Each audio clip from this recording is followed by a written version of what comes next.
Every man who rode into Caldwell, Kansas in the autumn of 1882 had heard the same warning before his boots ever touched the dusty Main Street. Do not bother with Theodora Doyle. The warning came in different forms depending on who delivered it. Old Pete Hansen at the feed store would lean across the counter, lower his voice like he was sharing a secret about a rattlesnake den, and say that the woman was too proud for her own good. The two cattlemen who regularly lost card games at the Silver Spur Saloon would shake their heads over their whiskey and agree that she was impossible, that she had sent 3 courtship attempts packing with nothing more than a cold stare and a few well-chosen words that left grown men feeling about 2 inches tall. Even the Reverend's wife, a woman who claimed to find charity in every soul God had created, would tighten her lips and say that Theodora Doyle simply did not know how to be agreeable. Nobody said why. Nobody thought to ask.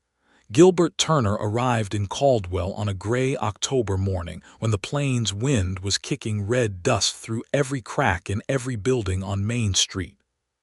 He was 28 years old, broad-shouldered in the way that came from honest work rather than deliberate effort, and he had the kind of face that weathered slowly, the sort of face that looked like it had seen enough to be quiet about most of it.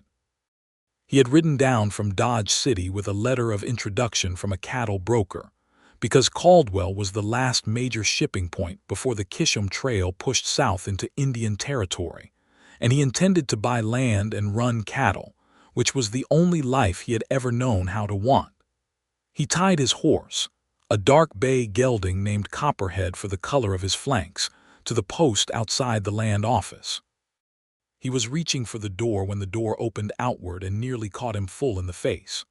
A woman stepped out carrying a leather folio pressed against her chest and a look on her face that could have cut glass. She was perhaps 25, with dark auburn hair pinned beneath a practical hat, and her eyes were a shade of green that Gilbert Turner had no word for exactly, not like grass, not like river water, something in between, something that changed when the light shifted.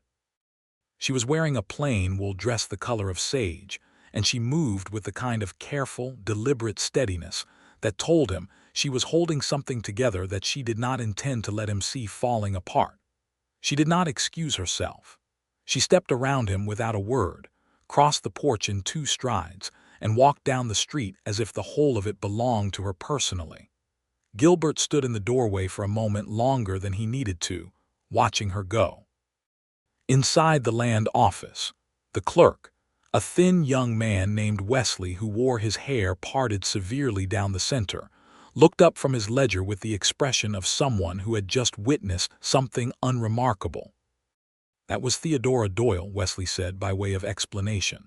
"She live here in town?" Gilbert asked. "6 miles west on the Doyle homestead. She comes in every few weeks to deal with paperwork."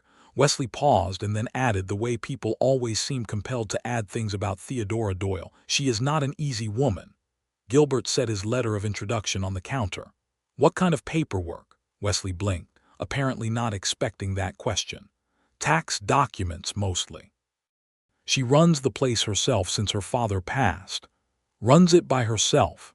Her and a hired hand named Cletus, but Cletus is 70 if he is a day, and his hip gives him trouble." Wesley straightened the letter.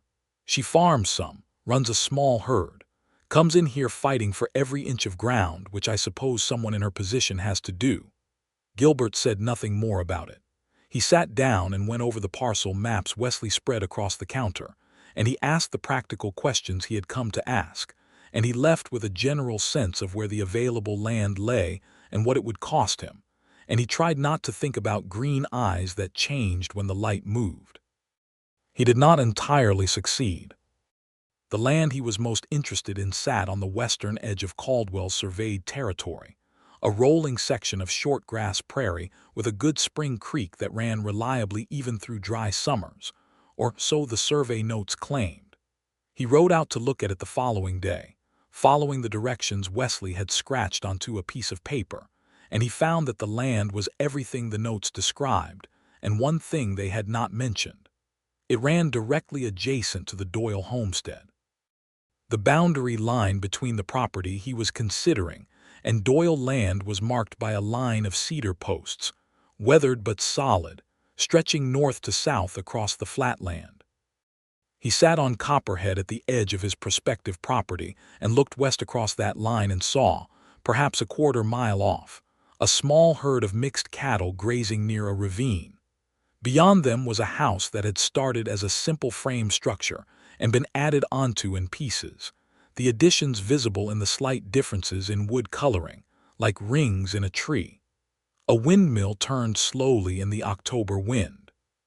He was calculating the grade of the land, thinking about where drainage would run in a hard rain, when he heard hoofbeats coming fast from the direction of the cedar posts. Theodora Doyle rode with the same decisive quality with which she walked. She pulled her horse up short at the boundary line, a solid black mare who was not impressed by dramatic stops, and she looked at Gilbert Turner across the fence posts with those green eyes and said, without any greeting whatsoever, "That is the Alvarez parcel." "I know it," he said. "Are you buying it?" "Thinking about it." Her jaw tightened almost imperceptibly. "The water rights on the Spring Creek are shared. There is a documented agreement from 1877 between my father and the Alvarez family. Before you go signing anything, you should know that." He nodded slowly. "I appreciate the information." She seemed to have been expecting an argument because his agreement appeared to throw her slightly off balance. She held it for only a moment, then straightened in her saddle. "I am not being generous. I am being practical. Whoever buys that land needs to understand what they are walking into before we end up in a legal dispute." "That seems reasonable," he said. "I would not want a dispute either." Another pause. The wind moved across the grass between them. "You are new," she said, as though accusing him of something. "Gilbert Turner," he said, "from Dodge City originally." She did not offer her own name, perhaps because she assumed he already knew it, which he did. "You need to speak to an attorney before you finalize any purchase. Brenneman on 2nd Street is honest." She pulled her horse's head around and added without looking back at him, "The creek runs north to south. My intake gate is the upper one. Do not interfere with it." Then she rode back the way she had come, and Gilbert Turner sat in the October wind and felt something he had not felt in a considerable number of years, something warm and entirely inconvenient. He bought the land. He spent the first 2 weeks living out of a tent on the property, while he and 2 men he hired from town began the work of building a proper shelter before winter arrived. It was hard, constant work, pulling timber from the freight wagons that came down from Wichita, digging footings, cutting sod for the barn walls because frame lumber was expensive, and sod kept better heat anyway. He was up before the sun and working by lantern light into the evening, and he did not see Theodora Doyle again during those 2 weeks, though he occasionally saw smoke rising from the direction of her homestead, and once, at dusk, saw the distant silhouette of a rider on her property who moved too purposefully to be old Cletus.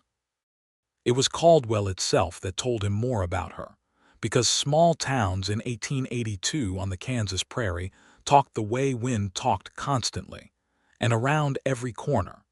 He had supper at a boarding house run by a woman named Mrs. Aldersham, and over plates of salt pork and cornbread, he heard 3 different versions of Theodora Doyle's history from 3 different people who each believed they knew the truth of it.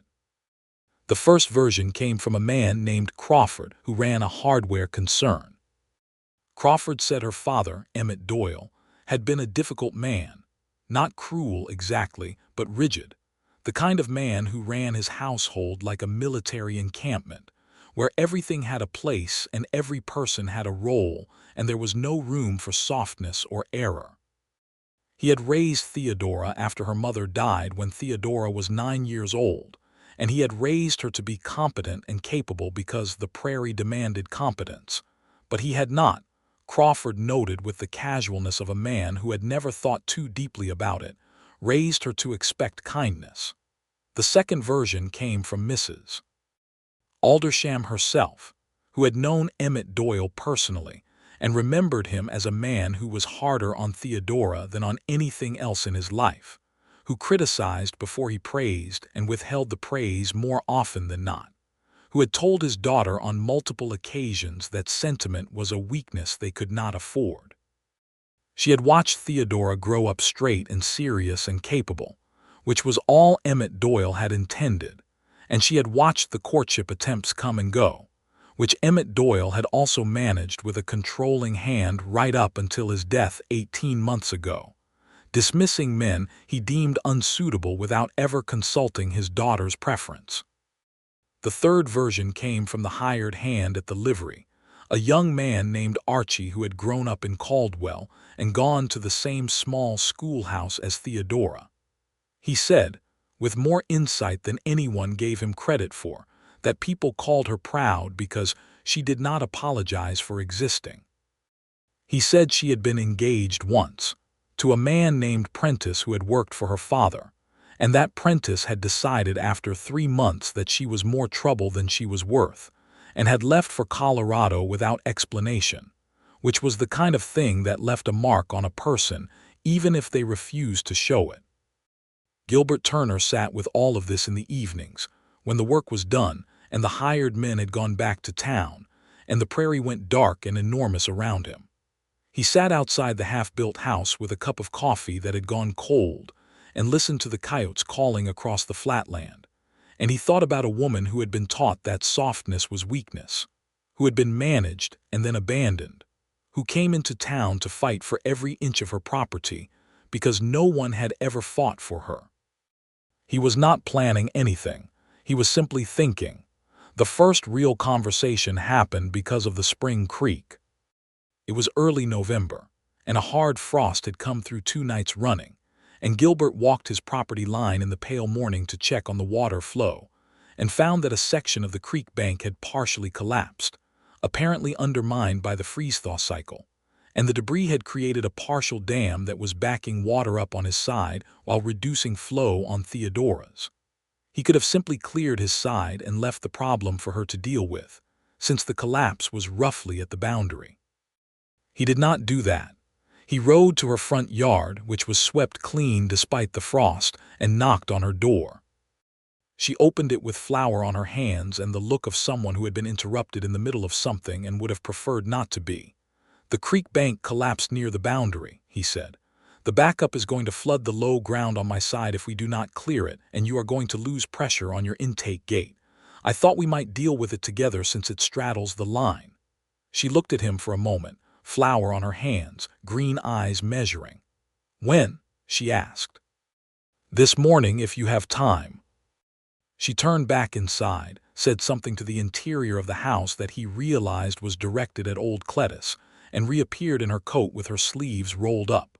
They walked to the creek together. It was a good quarter-mile from her house, down through a shallow ravine where the cottonwoods stood bare-armed against the gray sky. She walked quickly, like a woman who had never learned to amble, and he matched her pace without difficulty. The bank collapse was worse than he had seen from a distance. A good 6-foot section of the earthen wall had caved in and was clogging the channel with frozen mud and tangled root systems. "That is going to take most of the morning," she said, surveying it the way a general surveys a battle position. "I brought a spade," he said, holding it up. For the first time, something that was almost a smile moved across her face. It was brief, gone almost before it arrived, but it was there. "1 spade. I figured you would have yours." She looked at him sideways. Then she walked back up the bank and disappeared into the cottonwoods, and returned 3 minutes later with a spade and a pickaxe from somewhere he assumed was a supply cache she kept on her property, because a woman who managed this land alone would have supply caches, naturally. They worked for 2.5 hours. It was hard, physical work breaking up the frozen mud, hauling debris out of the channel by hand, rebuilding the bank wall with sod and rocks and whatever solid material they could find nearby. Gilbert was used to hard work, and he threw himself into it without complaint or drama. What surprised him was Theodora. She did not work like someone who was managing something.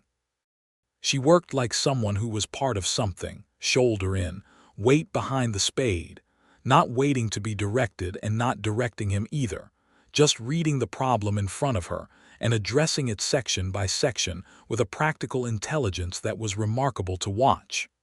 They did not talk much while they worked. The creek talked for them, gurgling and pushing as the channel cleared. When it was done and the water was running cleanly again, they stood on the bank and watched it for a moment, both breathing hard, both covered in frozen mud to the elbows. "That will need reinforcement before the next freeze," she said. "I was thinking stone facing on the bank wall," he said. "There is good rock on the rise north of my house." "I know the rock," she said. "I hauled some for my root cellar." He looked at her. "Hauled it yourself?" Cletus cannot manage heavy lifting with his hip. She said it as a simple fact with no trace of self-pity. Gilbert nodded slowly. He wanted to say something about that, about the image of her hauling stone for a root cellar without anyone to help her carry the weight of it. He did not quite know how to say it without it sounding like pity, which he was certain she would not receive well. So instead he said, "If you want, when I bring stone for the creek bank, I can bring extra for whatever else you need it for." She turned her head and looked at him with the measuring expression he was beginning to recognize, the one that checked for condescension or ulterior motive. She found neither, apparently, because she said, "That is practical. If you do that, I can share my kitchen garden seed stock with you in the spring. I have good winter squash seeds." "That would be useful," he said, meaning it. They parted at the boundary line. Neither of them said goodbye exactly. They both simply turned and went back to their own property, which was somehow more companionable than a formal farewell. He thought about her all the way back to his house, which was now more or less a house, with 4 walls and a roof and a single glass window he had paid considerably more than he should have for. The winter deepened through November into December, and with it came the natural rhythms of frontier neighborliness that the season demanded, not as warmth exactly, not yet, but as necessity that wore the shape of warmth if you looked at it from a certain angle. He brought the stone for the creek bank and extra for her, loading it on his wagon himself because Copperhead was steady under a load.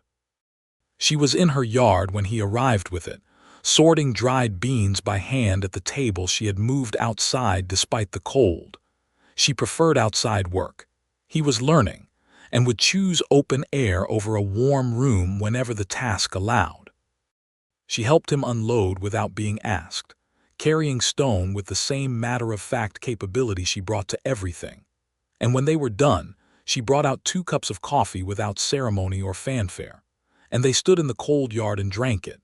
And she told him, with the direct practicality that was entirely her own, where the frost line ran on the eastern section of his property, and which drainage channel would give him trouble in spring, and where the best grass grew come March. She was teaching him his own land. He let her because she knew it better than he did, and because listening to her talk about the land when she forgot to be guarded was a different thing entirely from the clipped public version of Theodora Doyle. When she talked about the prairie, she loved it, visibly, without apology, her hands moving and her voice gaining a warmth that was otherwise well concealed. "You love it here," he said during a pause. She looked at the horizon for a moment. "My father thought I should want to go east. He thought the prairie was only practical for men." She paused. "I never wanted to go east." "Did you tell him that?" "Often." The word was dry and carried the weight of many years inside it. "He heard me eventually." Gilbert thought about what Wesley had said about her coming in to fight for every inch of ground. He thought about what he now understood she meant by that word, fight. "Well," he said, "it is good land." She looked at him then, a real look, the kind she did not give often, and said, "Yes, it is." December brought a genuine blizzard that pinned the whole county in for a week, and when it broke and Gilbert dug himself out and checked his cattle and confirmed that the structure of his house had held without significant damage, he saddled Copperhead and rode to the Doyle homestead because he had been thinking about it all week. The small house out there in the white nothing, and Theodora, and old Cletus with his unreliable hip. They were fine. She answered the door with lamp oil on her fingers and the composed expression of a woman who had survived blizzards before and would survive them again. The house was warm. Cletus was at the kitchen table with a blanket around his shoulders and a pipe he was not allowed to smoke indoors, which he was smoking indoors. 2 cattle dead, she said, before he could ask. The north fence came down in the wind. We got most of them in, but 2 went out into it. She said it clean and steady, the way you said things you had already grieved privately and no longer needed sympathy for in public. I lost 1 calf, he said. My fence held mostly. Your posts are deeper, she said, which was an observation, not a criticism. I can help repair the north fence when the ground is workable, he offered. She looked at him steadily. He had learned by now that her measuring pauses were not hostility. They were simply her way of taking the true measure of a thing before she accepted or refused it. You would want something in return, she said, not accusatory, just checking. No, he said simply, you are my neighbor. The pause this time was longer. Cletus coughed theatrically from the kitchen table, which both of them ignored. All right, she said. Thank you. He stayed for coffee, which became supper, because she had a pot of bean soup that was clearly more than 2 people needed, and she served him a bowl without asking, and he ate it. And it was very good, and he told her so, and she said, without looking up from her own bowl, that her mother had made it the same way, which was the first time she had ever mentioned her mother to him. He did not make a fuss of it. He simply nodded and said his mother had made a similar soup, and that led somehow to a conversation about mothers and the particular things they passed along without intending to. The way a woman folded a pie crust, the exact angle of a lantern placed for reading, the sound of a specific song hummed while working. And Theodora Doyle, sitting at her own kitchen table with the wind cold outside and the lamp throwing warm light across the room, talked about her mother with a softness in her face that he had not seen before, a careful, private tenderness that she did not quite realize she was showing. He rode home that night across the snow-covered dark and felt something settle into place inside him that had been restless for a long time. By January they had developed a rhythm, not formal, not arranged, simply the natural overlap of 2 neighboring homesteads in the deep of a Kansas winter, where checking on each other was practical necessity and shared meals were efficient use of fuel. He brought her timber he had ordered from Wichita because she needed to repair a section of her barn, and the freight rate was lower for a larger order. She taught him which of his cattle were beginning to show signs of respiratory trouble before it became serious, because she had been watching cattle on this stretch of plains her whole life and could read it in the way they moved. He noticed things he did not say. He noticed that she never sat with her back to a room's entrance, always positioning herself where she could see the door. He noticed that she apologized instinctively whenever she laughed too freely, as if laughter were a license she had to earn. He noticed that when she offered something, food, information, a practical favor, she watched afterward with a careful attention, as if measuring whether the offer would be used against her somehow. He understood what he was seeing. He had known people before who had been taught to expect the ground to shift, who braced always for the moment when the thing they'd been given would be taken back with interest. He did not name it aloud because naming it aloud would require her to explain herself, and he did not think she owed him an explanation. But he was careful. He was very careful. He did not push. He did not press. When she laughed, he laughed with her and did not make an event of it. When she helped him with something, he thanked her plainly and moved on. When she went quiet, and she went quiet sometimes in a way that filled a room, he let the quiet be what it was and did not try to fill it with noise. In February, the cattle broker from Wichita came through Caldwell on his seasonal round, and over a meeting at the Silver Spur, he told Gilbert, with the casual authority of a man who considered himself well-informed, that the Doyle woman was fighting a legal claim on her southeastern pasture.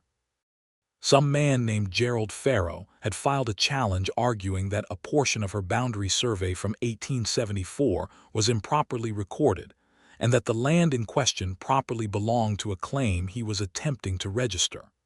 Gilbert went to see Brenneman the attorney the next morning, before he went anywhere else. Brenneman was a compact, serious-faced man of about 50 who kept his office spare and his files meticulous. He confirmed what the broker had said. Farrow was a land speculator out of Kansas City who had been buying up disputed claims across the county. He had targeted the Doyle property's southeastern corner because the original survey notation was handwritten by a surveyor who had since died, and there was a marginally arguable discrepancy in the description. Marginally arguable, Gilbert said. If Farrow has money for a good attorney, marginally arguable becomes substantially arguable, Brenneman said.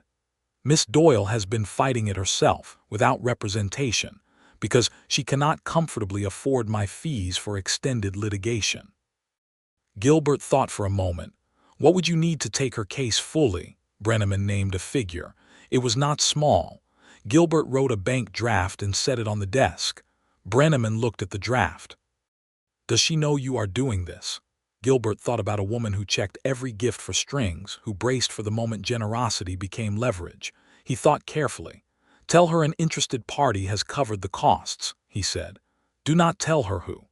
Brenneman looked at him for a long moment with the expression of a man who had seen a great many varieties of human motivation and was not always certain of what he was looking at. Very well, he said. What happened next Gilbert did not anticipate. He had expected the legal process to move quietly in the background while their winter rhythm continued.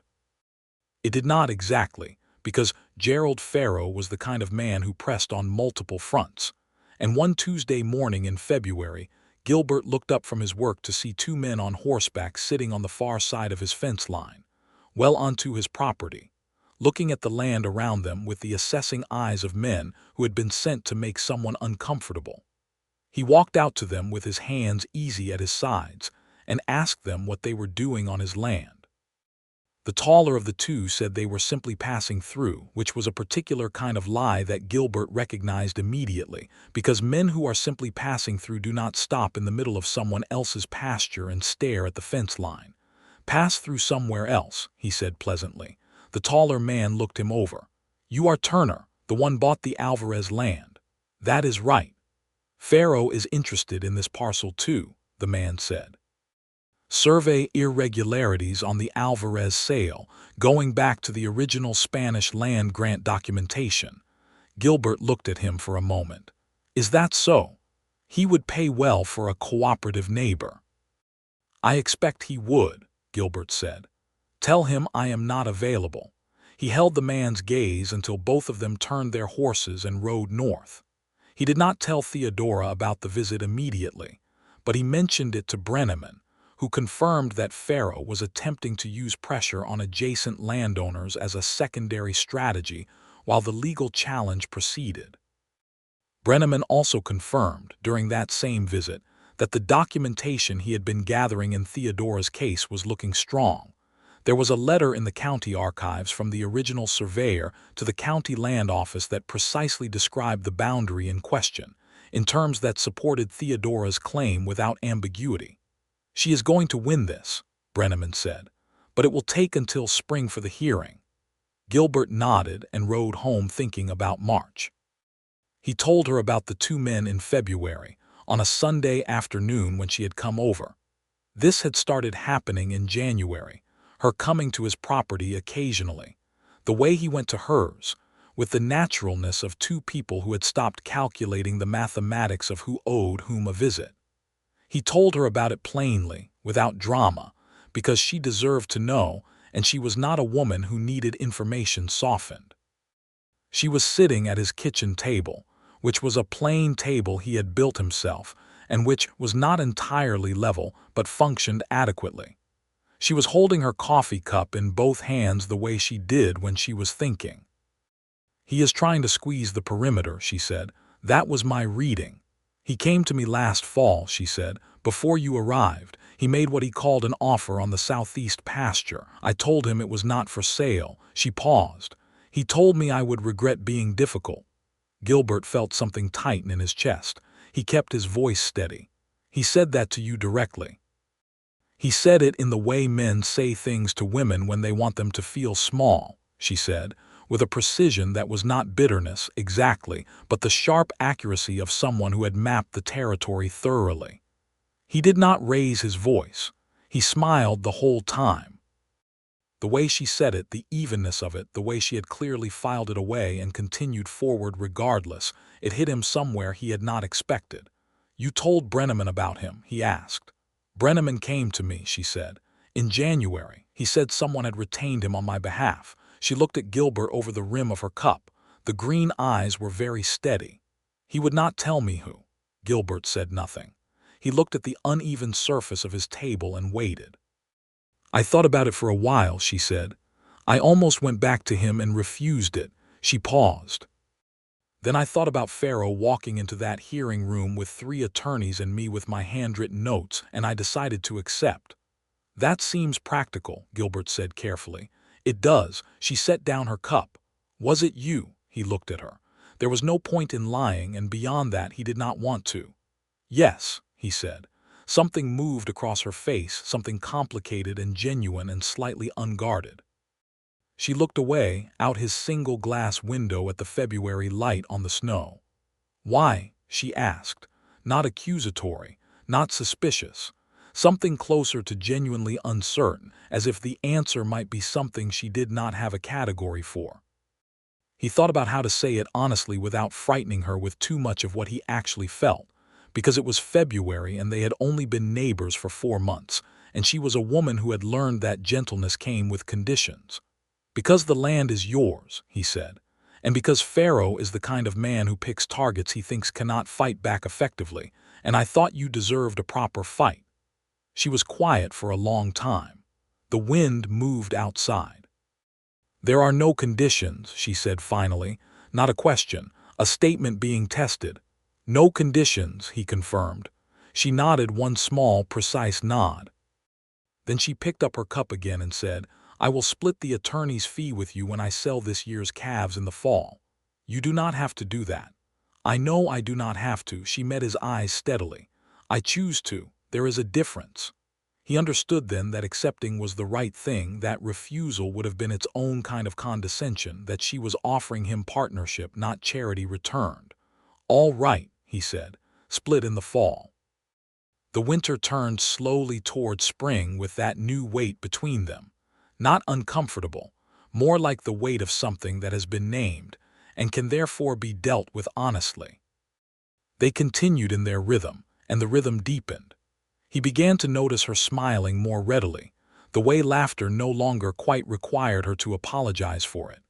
She began to leave the carefully maintained distance slightly shorter when they stood together looking at something, a sick cow, a map of property lines, a sunset that was nobody's problem but worth looking at.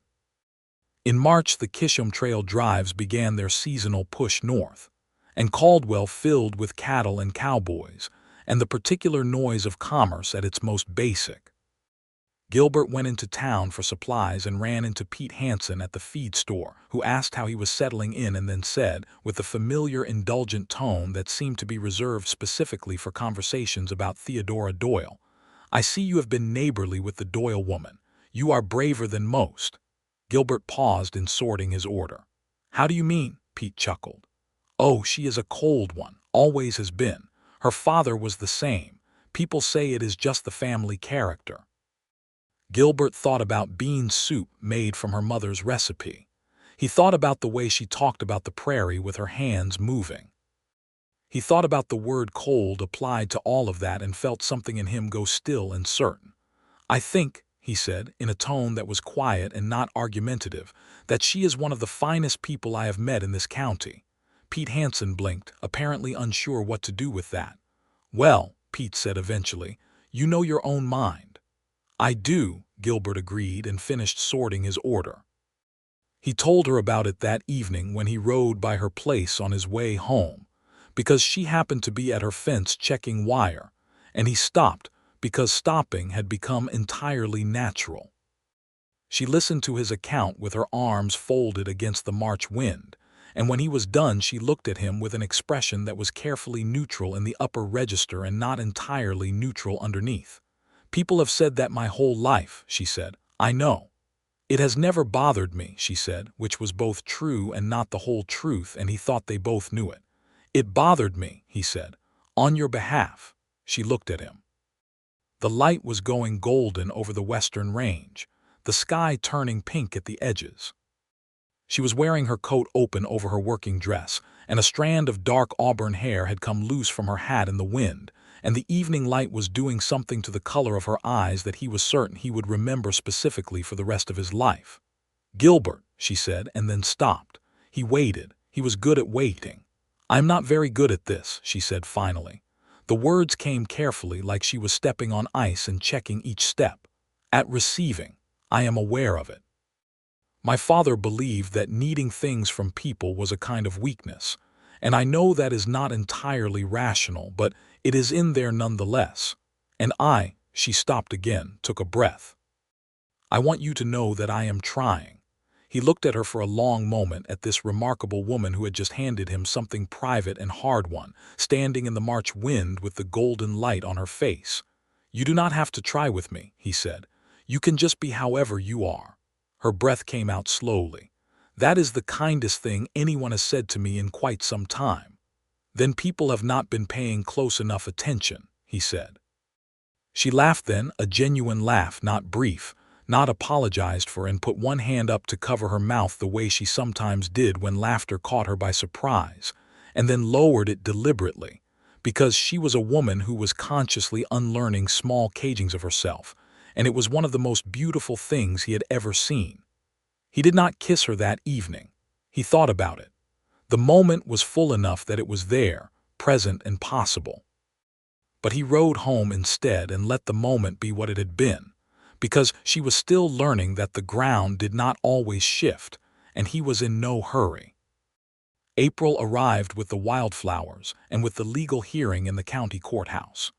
Brenneman presented the case with the organized economy of a man who had done his preparation thoroughly. The surveyor's letter from the county archives was entered into record. 3 additional documents supporting the original 1874 boundary were presented. Gerald Farrow's attorney, who was indeed a good one brought from Kansas City, argued the technical language of the original survey description with some skill, but Brenneman had anticipated every turn of the argument and had responses prepared. Theodora sat through it with her hands folded in her lap and her spine precisely vertical and her expression showing nothing, which Gilbert, sitting one row behind her in the courthouse gallery, understood now to be her most rigorous armor, the one she wore when the stakes were highest. The judge, a deliberate man named Aldrich who had been on the bench in Caldwell County for 9 years, deliberated for 45 minutes and returned a ruling in Theodora's favor on all points. The southeastern pasture was confirmed as Doyle land. Farrow's claim was dismissed. She stood when Brenneman came to her with the ruling in his hand. She read it once precisely, then folded it and placed it in her folio. She shook Brenneman's hand with a firm, steady grip. Outside on the courthouse steps, in the April sunshine with the main street noise of Caldwell going on around them in its usual way, she turned to Gilbert, who had followed her out, and she looked at him with something undefended in her face. "Thank you," she said. "You won it," he said. "Brenneman just made the argument." "You know what I mean," she said. "He did. I know." They stood on the steps together for a moment in the sunshine. Down the street, a cattle drive was pushing through, the long lowing sound of 300 beeves moving north toward the rail yards, cowboys riding the flanks with their hats pulled low. Caldwell in April was loud and alive and smelled of cattle and dust, and the green thing coming back into the world after winter. "I would like to celebrate," she said, which was apparently as surprising to her as it was to him, because she looked mildly startled by her own words. "I would like to have a proper supper and not eat it alone. Then come to my place," he said. "I will cook." She raised an eyebrow. "You cook? Well enough. My biscuits are better than my soup." The eyebrow stayed up. "That is a specific claim. Come and judge for yourself," he said. She came. He cooked. The biscuits were, in fact, genuinely good, light inside with a crisp bottom crust, and the chicken he had roasted was not bad either, and there was a jar of preserved peaches someone at the boarding house had given him at Christmas that he had been waiting for an occasion to open. She sat at his uneven table and ate with genuine appetite and said, after the first biscuit, "All right. They are better than your soup." He laughed. "High praise. It is meant to be." She was smiling with the ease of someone who had, for the evening at least, set down a weight she had been carrying a very long time. They talked through the evening, through supper and after, the conversation moving in the way that conversation moves when two people have been circling something and are finally willing to be in the same room with it. They talked about what they wanted for their land, their herds, their futures. She told him she wanted to expand her breeding stock and had been studying bloodlines in a cattleman's journal she subscribed to, which he had not known about and which delighted him entirely. He told her he had been thinking about a proper water collection system to feed both the stock tank and the kitchen, which had become a common concern for both properties given the creek's winter behavior. "We could build one system that serves both," she said, in the practical voice that he had come to love, the one where she treated a good idea as simply a good idea regardless of what it cost in pride to suggest it. "We could," he said, "share the cost and the labor." "Yes," she said. There was a quiet after that, a comfortable one, the kind that required nothing from either of them. "Theodora," he said. She looked at him across the table, the lamp between them, the April night cool outside his window. He had been deciding how to say this for weeks. He had decided, ultimately, that he would say it plainly, because she was a woman who deserved plain and honest over decorated and calculated. "I care about you," he said. "More than neighborly caring, I think you know that." She held very still, not the braced for-impact stillness he had seen before, not the armored stillness of the courthouse. Something quieter, something that was listening. "I want you to know I am not saying it expecting anything in return right now," he continued. "I am saying it because you deserve to know that someone sees you clearly and thinks well of what they see, not despite the way you are, because of it, all of it." He paused. "The fighting and the practicality and the way you love this land and the thing you do where you cover your mouth when you laugh, as if you have to apologize for it, and everything else." Her breath was not entirely steady. She looked down at the table for a moment at her own hands. "I have been afraid," she said quietly, "that if I allowed myself to want something like this, I would find out it was not what I thought it was, that I had misread it, or that it would simply leave." She looked up. "Prentice taught me that. Or rather, I taught myself that lesson using Prentice as the text." "Prentice was a fool," Gilbert said, without heat. "And your father, with respect for the dead, did you no service in teaching you that wanting things was weakness." She was quiet for a moment. "No, he did not." She paused.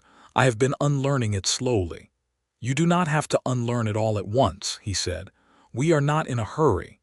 She looked at him with the green eyes that changed in light. The lamp was steady between them, and the light was warm and constant, and she looked at him as though she was seeing something she had started to believe did not quite exist. "I care about you too," she said. It came out simply, without armor, and he could tell by the very slight alteration in her expression that she was surprised by how small and fine the words felt once they were said, not dangerous at all. "Very much." He reached across the table and covered her hand with his. She looked at his hand on hers and then turned her hand under his and held it. Outside, Caldwell's night sounds went on. A coyote somewhere to the west. The wind across the grass. They were not in a hurry, and they were not going anywhere, and everything that needed to be said had been said, and everything that would follow at its own proper pace, which was exactly as it should be. It followed at its pace, which was not slow by any reasonable measure, because two people who have already spent a winter becoming essential to each other do not require the full ceremony of courtship once the honesty is on the table. He began riding to her place in the evenings when the day's work was done, and she stopped treating his arrival as an event that required composition and simply opened the door. He brought her things that were useful, a new leather lace for her boot when he noticed the old one fraying, a particular variety of grass seed recommended by the extension pamphlet from Kansas State that he had ordered extra of knowing she would want some. And she received them without the careful auditing of debt and balance that had characterized her earlier acceptance of help. She brought him things too, in her own way, preserves from her cellar, and the occasional opinion on his cattle management that was delivered with directness, and was always, annoyingly, correct. Old Cletus, who had watched these developments from the benevolent vantage of a man who was 70, and had been around long enough to know what was happening when it was happening, said nothing about it directly to Theodora, which she appreciated, but did say to Gilbert one afternoon when Gilbert arrived to help repair a collapsed section of her barn and Theodora was out checking the east pasture, "You are good for her, son. She does not let people in, but she has let you in." "I am trying not to take that lightly," Gilbert said. Cletus looked at him with eyes that had a great deal of weathered intelligence in them. "She is worth the whole of your best effort and then some," he said. "She has been carrying this place and every trouble that came with it since Emmett passed, and before that too, if we are honest. She has never once asked to be carried herself." "No," Gilbert agreed. "Someone should tell her it is all right," Cletus said. Gilbert thought about that the whole afternoon while they worked on the barn, driving new posts and hanging the repaired doors, and he thought about it on the ride home, and he thought about it that evening. He went back the next morning, which was a Saturday in early May with the sky wide and blue and the prairie green from the spring rains, and he found Theodora in her kitchen garden planting from the winter squash seeds she had traded him in the fall, working on her knees in the earth with her sleeves rolled and her hat pushed back. He crouched down at the edge of the garden bed and watched her for a moment, this woman in the Kansas May morning with her hands in the soil she loved. "Theodora," he said. She sat back on her heels and looked at him. She had a streak of dirt along her jaw. She did not know it was there. He did not tell her because he thought she was perfect with it there. "I have been thinking," he said, "about what I want, not in the abstract specifically." She was watching him steadily. "I want to marry you," he said. "I want to combine our land under a shared deed and build a bigger house on the line between the properties on that rise with the good view, the one you showed me in November. I want to share the water system and the cattle management and the good seed stock and the terrible winters and all of the rest of it." He paused. "I want to share it with you. Specifically, you. Not a version of you that you have made more agreeable for general company, but exactly the version that is kneeling in a garden right now with dirt on her face." She put one hand up and touched her jaw, realized about the dirt, and looked at her own fingers with an expression that shifted from self-consciousness to something softer in the space of a breath. "I have dirt on my face," she said. "You do," he confirmed. She laughed. It was the full laugh, unguarded, not apologized for. Then she looked at him with her green eyes, and those eyes were bright and entirely unhidden. "Yes," she said. He blinked. "Yes, to which part?" "All of it," she said. "All of the parts." She paused, and then added with the practical certainty that was so entirely her own, "The rise with the good view is the right place for the house. I have thought so for years." He reached out and brushed the streak of dirt from her jaw gently with the back of his fingers. She leaned into it just slightly, just a fraction, the way a person leans into warmth after a long cold season. "Good," he said. She looked at his hand and then at his face, and then she leaned forward and kissed him, sitting in her kitchen garden in the Kansas morning, which was not a thing she had planned or calculated. It was simply what the moment required, and she gave it freely, and it was the best thing that had happened to either of them in a long and considerable time. Cletus was standing on the porch when they came back up from the garden, because Cletus had approximately no shame about being an audience when an audience was warranted, and he said simply, "About time," and went back inside. They were married in June, on a morning when the weather cooperated with a blue sky clarity that made the whole prairie look new. The ceremony was at the Caldwell church, which was not large but was full, because the town of Caldwell had opinions about everything that happened in it and came out in force to hold those opinions in person. Reverend Marsh performed the service. Mrs. Aldersham cried, which surprised everyone including Mrs. Aldersham. Old Pete Hansen at the feed store sat in the third pew and looked thoughtful in a way that suggested he was revising some previous conclusions, which Gilbert noticed and found quietly satisfying. Theodora wore a dress the color of the prairie in summer, not white. She had made this decision practically, pointing out that white was impractical in Kansas, and she intended to wear the dress again, with her dark auburn hair down for the first time Gilbert had seen it, long and rich and pinned with small wild roses that she had gathered herself from the ravine that morning. She walked down the church aisle without anyone to walk with her, because there was no father remaining to give her away and she had no living brothers, and she walked it the way she walked everything, with a straight-backed certainty that was not pride in the dismissive sense people had always called it, but something better, the dignity of a person who knows her own value. Gilbert stood at the front of the church and watched her come toward him and felt his chest so full of something that he was not entirely certain he was breathing correctly. When she reached him, she looked up at him with eyes that were bright and green and clear, and something he had not seen in them before: ease. Pure ease, the uncomplicated clarity of someone who is exactly where they should be. "Ready?"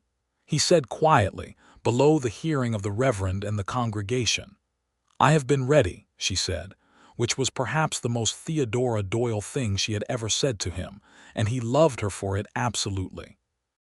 The reverend said the words, and they said the words back, and Gilbert put a plain gold ring on her finger that he had ordered from a jeweler in Wichita and paid for with the summer calf proceeds, and she put a ring on his that she had found in her mother's belongings at the bottom of a cedar chest, a simple brass band that had been her father's, and that she had resized, which was her quiet and eloquent way of taking the one good thing from that relationship and repurposing it for something better. After the ceremony, Caldwell celebrated in the manner of Caldwell, which meant a long afternoon at the Silver Spur with a fiddler and tables pushed aside for dancing and more food than anyone had expected, because the town had organized itself without being asked. Theodora danced with Gilbert with the same capable, direct attention she brought to everything, which made her a very good dancer. She followed by listening to the rhythm and reading her partner, and her partner was someone she trusted, which made it effortless. He was not a particularly elegant dancer, but he was steady, and she was more than steady enough for both of them. At some point in the evening, Brenneman found Gilbert at the bar and shook his hand, and said the land deed combination was ready to file in the morning if they wished. And Theodora, who was standing beside Gilbert with her hand in his, said first thing in the morning, without hesitation, which made Brenneman smile for the first time Gilbert had ever seen. They rode home together in the late June evening, across the prairie they both loved, to her house because the new house was not built yet and would take the summer to build, and the smell of the June grass was warm and green around them, and she leaned against his shoulder in the wagon seat, which was the first time she had ever done something so unguarded and careless and simply affectionate in a shared space, and he put his arm around her, and they rode the rest of the way home like that, under a sky that was going purple at the edges and full of more stars than the night needed. The summer of 1883 was a season of building. They broke ground on the new house in July, on the rise between the two original properties exactly as they had planned, the view from it sweeping north and east across the best of the grassland, the spring creek visible as a silver line in the distance. Gilbert did the heavy framing work with 2 men from town.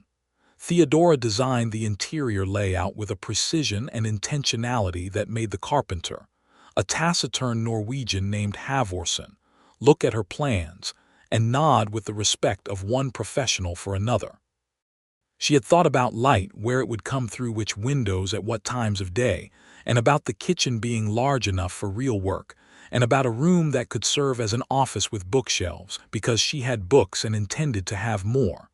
"Bookshelves," Halvorsen said, reviewing the plans. "Floor to ceiling," Theodora said. "On the north wall." Halvorsen looked at Gilbert.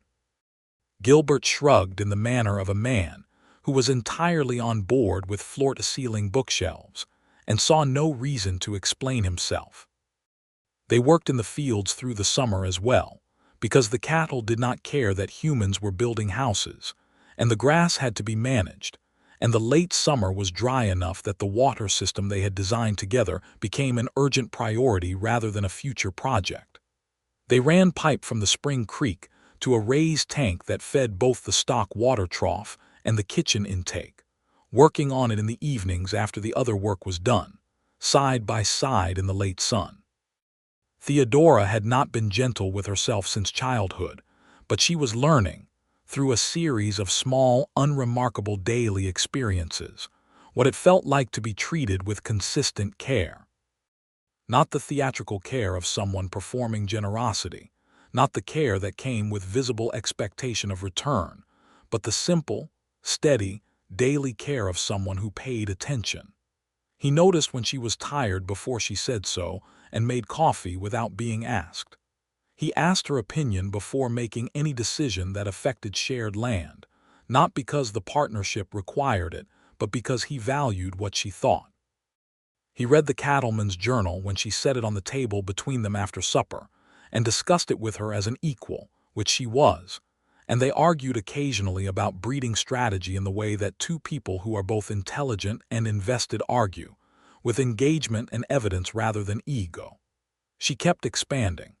He could see it, the slow, steady expansion of a person who had been contained by circumstance and was now finding the edges of what she actually was. She laughed without covering her mouth. She said "I want" without prefacing it with an apology. She rode across the shared land with a proprietary ease that was not pride in the old dismissive sense. It was simply the settled happiness of someone who knows exactly where they belong. He loved her more every day, and it was not the heady, unmoored love of new discovery but the fuller kind, the one that has learned the specific gravity of a person and chooses to stay within it. In September, they moved into the new house on the rise. The night they spent there for the first time, after the long work of moving and settling, they sat on the front porch in the September dark with coffee going cold in their hands, looking out at the view that Theodora had always known was perfect and that Gilbert was now in full agreement about. The Milky Way was extraordinary, the way it only is on prairie nights far from town, a river of light across the black. "I like this house," Theodora said. "Good," he said, "since we built it." She looked at him sideways in the way that meant she was about to say something she had been thinking about carefully. "I did not think I would have this." "This," he said, not quite a question. "This."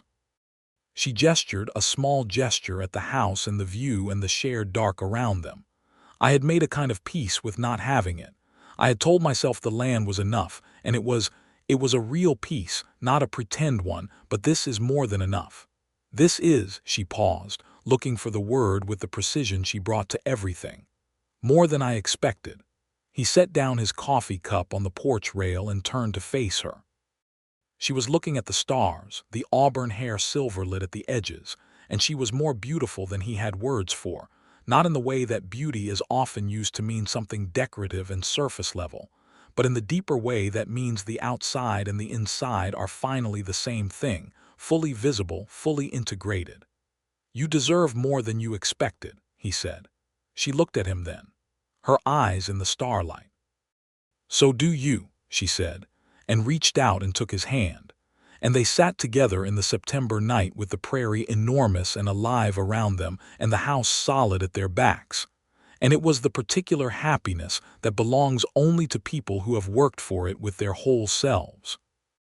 October brought the anniversary of his arrival in Caldwell, and with it the calf proceeds from the fall market, and Theodora, without ceremony, handed him exactly half the attorney's fee for Brenneman's services, in cash, as promised.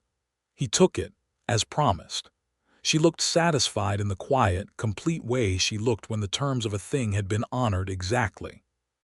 "You always do what you say you will do," she said. "I try," he said. "You succeed," she said. "Consistently, I have been paying attention." He understood that this was not a casual observation. For Theodora Doyle, Theodora Turner now, though she continued to use both names professionally because she had built a reputation in this county under her family name and saw no reason to abandon it. The evidence of consistent behavior over time was the only meaningful currency of trust. She had been paying attention for a year and she was telling him what she had found. It was the deepest compliment she was capable of giving. "I have been paying attention too," he said. She nodded, satisfied, and they went back to the ledger they were reviewing together. The combined herd numbers for the winter stock estimate, which was the particular romance of two people who love the same land and mean to keep it. November came with the news that Theodora was pregnant, which she discovered and announced with the same directness she announced everything, setting a cup of coffee in front of Gilbert one morning at breakfast and saying, without preamble, "I believe I am expecting." Gilbert looked up from the grain supply figures he was reviewing. "Are you certain?" he asked. "Fairly certain," she said.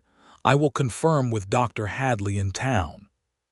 He set down the grain figures and looked at her for a long moment. She was watching him with the careful expression that was her oldest reflex, the one that waited to see what the ground would do when it was tested. He stood up and crossed to where she was standing and held her face in both his hands and looked at her with everything he felt visible, not filtered or moderated, all of it. "I am very happy," he said. The careful expression dissolved. Not suddenly, not dramatically, the way winter breaks into spring, a gradual release, warmth finding its way through. She covered his hands with hers. "So am I," she said. I wanted to be sure I am sure," he said. "Completely sure. Are you all right?" "I am well," she said. "A little tired in the mornings, nothing I cannot manage." "You do not have to manage it alone," he said. She looked up at him. "I know," she said, and the simplicity of it, the absence of qualification, the plain "I know" was the measure of how far they had come. Dr. Hadley confirmed it the following week. The baby was expected in late June of 1884, which struck both of them as fitting, since their first June together had been when everything began in earnest. The pregnancy moved through winter with Theodora making minimal concessions to it, because she was constitutionally disinclined to stop doing things she was capable of doing, and she was capable of doing most things with appropriate modification.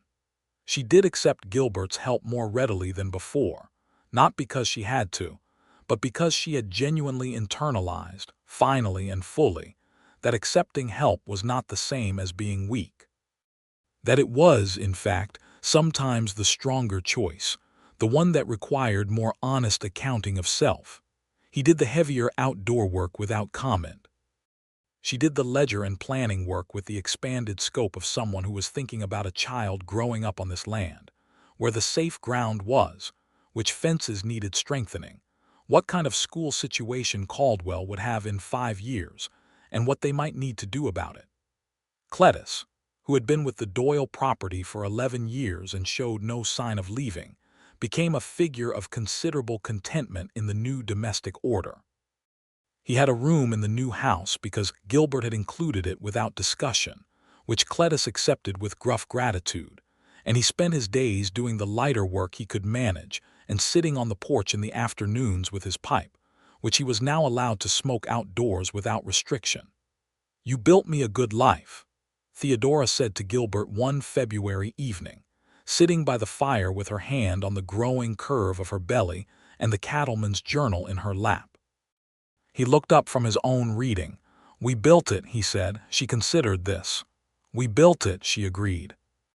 The winter was milder than the previous year, which the old-timers in town attributed variously to signs they had observed in October, and which Gilbert and Theodora attributed to good fortune without examining it further. The cattle came through in better shape. The spring creek behaved well. The water system they had engineered proved itself through 2 late freezes and came out functioning. Spring arrived in April, and with it the wildflowers across the rise where the house stood, and Theodora stood on the front porch one warm April morning with her coffee and looked out at all of it, the blooming grass and the creek silver in the distance, and the cattle moving across the far eastern pasture, and the windmill turning in the clean wind. And she breathed it all in with the thoroughness of someone who has stopped being afraid to love a thing fully. Gilbert came up behind her and put his arms around her, and she leaned back against him without tensing, without calculating, simply leaned back into the warmth of someone she trusted completely. "What are you thinking about?" he asked. "Everything," she said. "Good things." He pressed his face against her hair and felt the whole of his life, the sum of it, and found it exactly what it should be.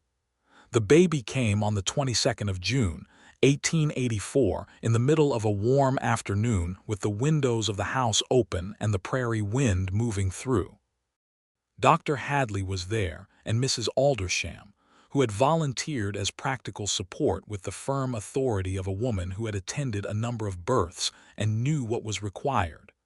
Gilbert was present because Theodora had asked him to be, and he would not have been anywhere else on earth. It was a son. He was born with a good voice and dark hair, and a pair of lungs that immediately made their opinion of the world known with considerable force. Gilbert held him in the first minutes, this new small person with his mother's determined expression already visible in the set of his mouth, and felt something new open in his chest alongside everything else that was already there, something vast and uncomplicated, the particular love that belongs specifically to a child. Theodora, exhausted and magnificent, held out her arms and took him and looked at him with an expression Gilbert had never seen on her face before, a completely unguarded, flooding tenderness, open to the sky, no armor anywhere. "Hello," she said to her son quietly, as though they were meeting privately. "What do we call him?" Gilbert asked. She looked up. She had thought about this. "James," she said, "for no one, just because I like it." "James Turner," he said. "James Doyle Turner," she said, holding his gaze steadily, and he nodded without hesitation because their names were both his names, and that was exactly right. Cletus, when he was brought in to see the baby, looked at the small face for a long moment and said "good." In the way he said things when they were better than good, but he felt the word was sufficient, which in Cletus's economy it was. James Doyle Turner grew through the summer of 1884 with the particular intensity of a child born to two capable, attentive people who did not do anything halfway. He was a sturdy, energetic infant who slept with the same decisive commitment that his mother brought to everything, and woke with the same immediate, focused engagement that his father brought to morning. He had dark auburn hair and eyes that were settling toward the particular green that changed in the light, which made Theodora occasionally catch herself looking at him in a way that she could not entirely explain. The homestead in those months was alive in a way that neither of them had experienced individually. The work was the same work, the cattle, the fields, the fences, the constant practical negotiation with land and weather and market, but it had a new center of gravity, a small, insistent, entirely unreasonable person who required everything and gave back something that could not be counted. Gilbert watched Theodora with their son and saw the fullness of who she was in a new configuration. She was with him what she had never been allowed to simply be: gentle. Not soft in the way that dismissed strength, but gentle in the way that recognized it. The gentle of a person who is strong enough to put the armor down and still be standing. She sang to James in the evenings, a habit she had not disclosed before, songs she had apparently known all her life and stored privately, because singing was not something her father's household had encouraged. She had a true voice, not trained but honest, and she sang without self-consciousness in that house on the rise with the prairie dark outside. And Gilbert listened from the doorway and thought about all the versions of Theodora Doyle that the people of Caldwell had never seen, and congratulated himself daily on the extraordinary fortune of being the person who got to see all of them. In September of 1884, a young woman came to Caldwell from Missouri looking for domestic work, recommended by a connection of Mrs. Aldersham's, and Theodora interviewed her at the kitchen table with the methodical thoroughness of someone who had thought carefully about what was needed and would not accept less. Her name was Clara Bright. She was 20 years old and completely competent, and she took the position that Theodora offered, which included a fair wage that Theodora had calculated against the current Caldwell labor market to ensure it was appropriate, because Theodora believed in paying people properly as a matter of practical principle. Clara's arrival meant Theodora could return more fully to the land and cattle work she loved, which she had managed through the spring and summer with modified scope, but not full range. By October she was back in the eastern pasture checking her breeding stock with the assessing eye that had always been one of her finest skills, and Gilbert, riding alongside her, watched her read the condition of a heifer with the same absorbed intelligence she brought to everything, and felt the warm weight of his happiness like a physical thing. The fall market that year was strong. Cattle prices were good through the Caldwell yards, and their combined herd had performed well. They sat down at the kitchen table with the ledger in November and went over the numbers with the satisfaction of people who had worked carefully and have the accounts to prove it. "We could expand the south pasture," Theodora said, her finger moving across the survey map they kept on the table during planning sessions. "The Becker parcel?" he asked. The land immediately south had been in a family estate for 2 years since old Wilhelm Becker had died without clear heirs, and the county was likely to put it to market in the new year. "It is good grazing ground and the drainage is better than our north section," she said. "Brenneman would know when it comes up," he said. "I will speak to him this week," she said. "I will go with you," he said. She looked up. "You do not need to. I am capable of speaking to an attorney." "I know you are," he said. "I want to come. I enjoy watching you negotiate." She looked at him for a moment with the expression that meant she was checking for something behind the words and had found nothing there except what was said. "That is a peculiar thing to enjoy," she said. "You are a remarkable negotiator," he said. "It is something to see." The corner of her mouth curved. "You are not wrong," she said, with a self-awareness that had none of the old defensive quality about it, just the straightforward acknowledgement of a person who knows what they do well. The Becker parcel came to market in February 1885, and Theodora negotiated its purchase at the county land office with the direct, precise, entirely clear-eyed competence that had made Pete Hansen and the other men of Caldwell call her impossible for years, and which Gilbert Turner watched from the chair beside her and thought was one of the finest things he had ever seen. They bought the land in both their names, as they did everything, and the Turner-Doyle holdings became one of the more substantial operations in the county, not the largest, but well-managed and clean-bordered and respected in the way that honest, careful work earns respect over time. Spring came again, the perpetual prairie spring that arrived like a covenant renewed, and James Turner, who was almost a year old and had developed a pronounced and energetic personality that indicated he had inherited the best and most demanding qualities of both his parents, pulled himself upright against the porch rail one April morning and stood there swaying with triumphant concentration. Theodora was beside him, her hands hovering at the ready, not touching him, letting him hold it himself, watching with the specific focused attention that was love without interference. He stood for 11 seconds before he sat down hard on the porch boards and looked up at his mother with an expression of affronted surprise. Theodora laughed, the full unguarded laugh, and picked him up and held him against her with the complete ease of someone who no longer had any doubt that this was what her arms were for. Gilbert was coming up from the barn and saw it from 50 yards away, this moment on the front porch of the house they had built together on the rise with the good view. His wife laughing with their son in the April morning light, the prairie green and wide behind them, the windmill turning in the clean spring wind. He stopped walking for a moment and let himself have the full experience of it, the total undeniable reality of this life, which was more than he had designed or planned for better than a plan, because it was built on something real.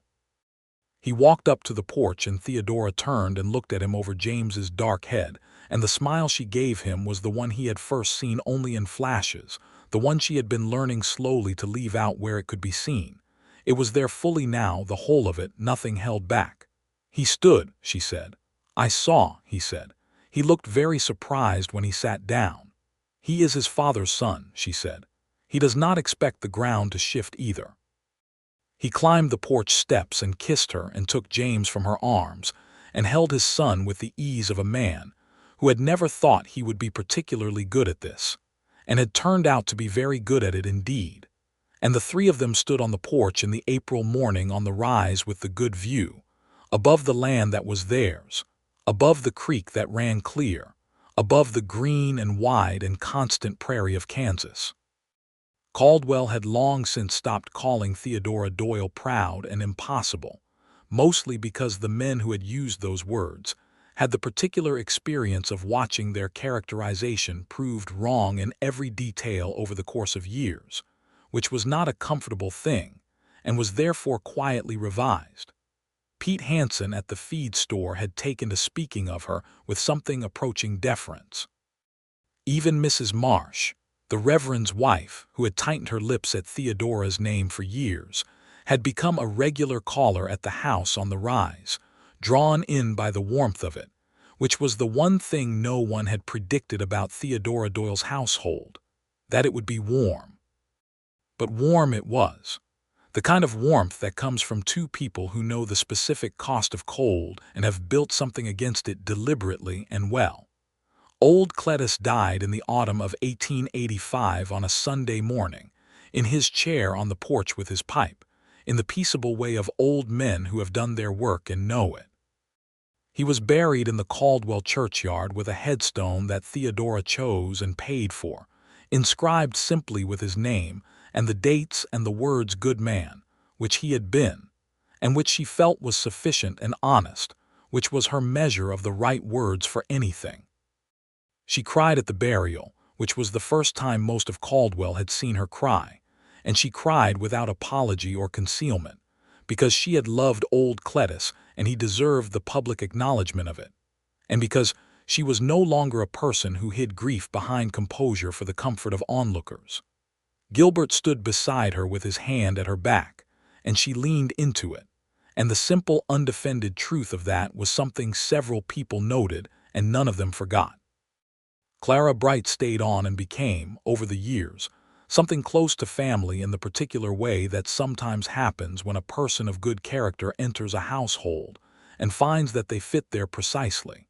She was practical and kind and thought James was the most interesting child she had ever encountered, which James responded to with the frank and imperial acceptance of a toddler.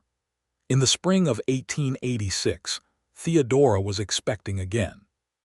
She announced it with the same direct brevity as before, and Gilbert received it with the same warmth, and they had the same quiet moment in the kitchen, her standing with her hands around her coffee cup, him crossing to her, both of them holding something fine and grateful.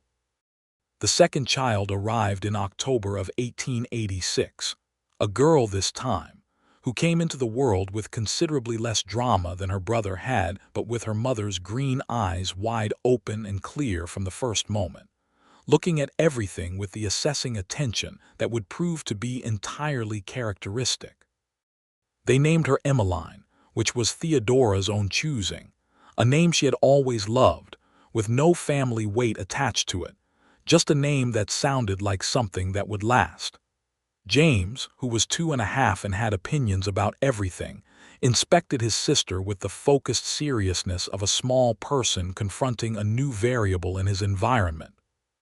He then apparently decided she was acceptable, because he sat down next to the cradle and began explaining to her, with considerable authority, the location of every significant feature of the household and property, which neither Emmeline nor anyone else could quite follow, but which she appeared to find satisfactory based on her expression.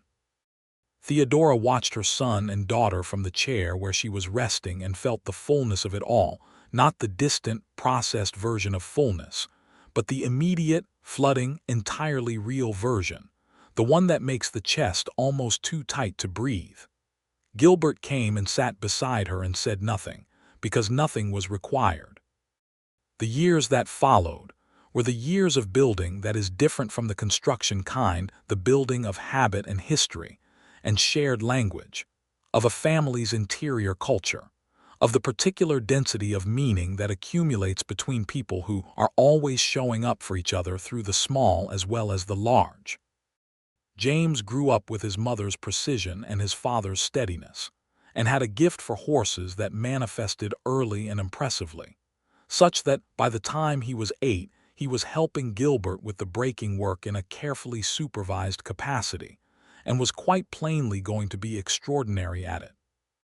Emmeline grew up with her mother's green eyes and her father's quality of patient attention, and had an appetite for books that Theodora fed without hesitation from the floor-to-ceiling shelves on the north wall, which proved to have been very well designed.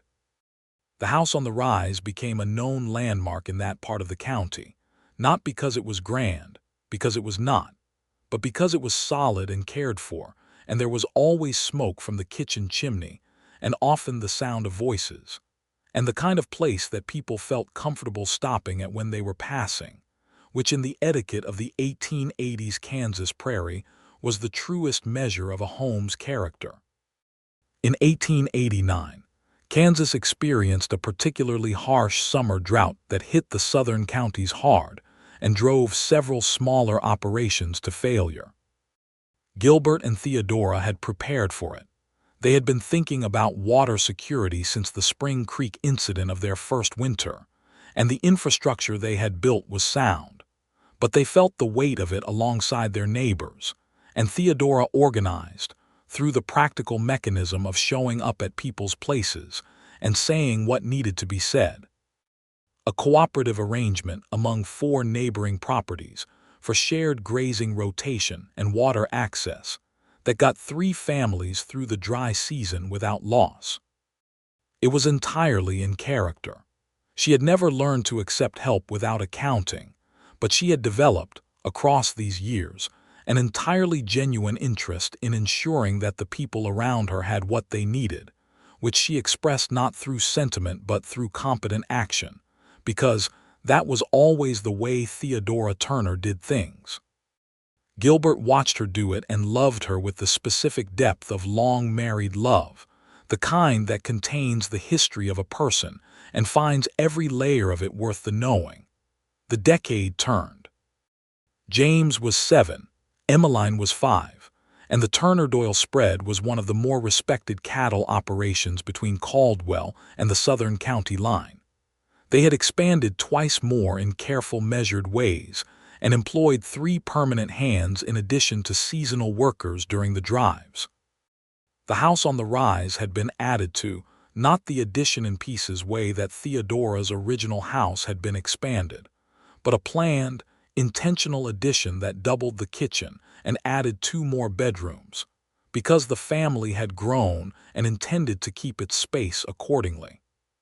Theodora sat on the front porch one evening in October of 1890, 8 years almost to the day after Gilbert Turner had ridden into Caldwell on a gray morning and nearly been caught by a door opened outward, and she had the particular quiet happiness of someone who is looking at the sum of their life and finding it more than the parts of it suggested. The prairie was going to rust and gold in the October evening. The cattle were in the lower pasture. James was in the barn with Copperhead, who was old now but still regarded himself with considerable dignity, brushing him with the devoted attention he gave to all horses. Emmeline was inside at the kitchen table with a book, which was where Emmeline always was when she was not required to be anywhere else. Clara was in the kitchen and the smell of something good was coming from that direction. Gilbert came up from the cattle check and sat down beside her on the porch, and she moved without thinking to make room, and he settled in beside her and they looked out at the October plains together. 8 years, she said. Approximately, he said. I was thinking about it, she said. About the morning we nearly collided at the land office door. You were going somewhere very important, he said. I was in the way. She looked at him sideways. You were never in the way, He smiled at the prairie. Compliment noted. She leaned her head against his shoulder. I did not know, she said. When I walked past you that morning, I had no idea. She paused, looking at the distance. I was thinking about the land and Pharaoh and the tax documents. I was thinking about the winter coming. She paused again. I was not thinking about any of this. Neither was I, he said. I was thinking about the water rights on the creek. She laughed. And now we both own the creek. And everything either side of it, he said. They were quiet for a moment, the good silence, the one that had no anxiety in it. Are you happy? He asked. Not the anxious kind of asking, the simple, genuine kind. She lifted her head and looked at him with the green eyes that still changed in the light, all these years later, still the color he had no word for. She looked at him with everything open, with the ease of a woman who had unlearned every cage and found no need to rebuild them. Yes, she said, completely. He took her hand as he had done at that kitchen table in April 8 years ago. She held it as she had done then. Good, he said. The October wind moved across the plains. James's voice came from the barn, talking to the horse in the way he always did, seriously, as though the horse had opinions worth considering. Emmeline turned a page inside. The cattle moved in the low light. The windmill turned. Everything was exactly as it should be. The woman who had been called proud and impossible sat in the October evening with her husband's hand in hers and her children near and her land spread wide around her. And she was none of those things, had never been those things, was simply, at last, and for all the years that would follow, a woman who had found the one person willing to be gentle enough and patient enough and honest enough to show her what it felt like when the ground did not shift. And that was everything. That was the whole of it. More than enough, and then some.